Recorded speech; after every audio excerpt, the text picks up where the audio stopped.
இப்போ பார்த்தீங்கன்னா நாங்கள் கோயம்புத்தூருக்கு ஒரு 20-40 கிலோமீட்டருக்கு முன்னாடியே இருக்கிறோம். ஃபுல்லாக டயர்டாயிடுச்சு. மணி என்ன ஆகுது? மணி 4:29. மணியை பார்த்துங்க, 4:29 ஆயிடுச்சு.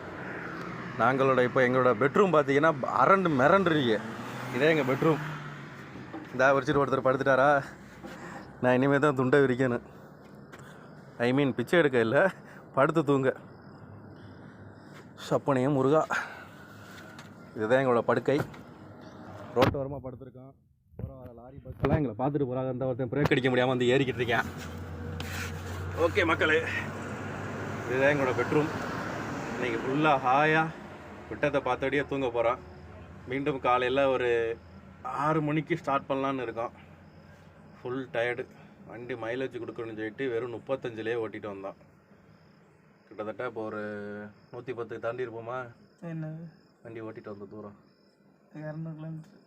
ஆமாம், 200 கிலோமீட்டரோ? நான் 50 கிலோமீட்டருக்குன்னா நாங்கள் 200 கிலோமீட்டரை 35லே ஓட்டிகிட்டு வந்திருக்கோம். மைலேஜ் கிடைக்கணுங்கிறக்காண்டி. நாங்கள் தான் இது டைமிங் லோடு இல்லை, மைலேஜ் லோடு இல்லை, என்ன லோடுன்னு தெரியலை. இப்போதைக்கு நாங்கள் 2 பேரும் தான் இந்த வண்டியில் லோடு. நானும் ஓட்டுறேன் 4 கிலோமீட்டர் 20 நிமிஷமாக ஓட்டியிருக்கேன். ஆமாம், மீண்டும் நாளை இதே போல் லோடு ஏற்றி கொண்டு ஓட்டுவோம். குறைஞ்சது ஒரு 25 போடுவோன்னே. இதில் டாப் அண்ட் டாப் வேற கீரை மாற்றணும். நல்ல முதலாளி அமைஞ்சா எனக்குன்னு. ஓகே, அந்த ஒருத்தன் அடிச்சான் பிரேக்கங்கிட்டு.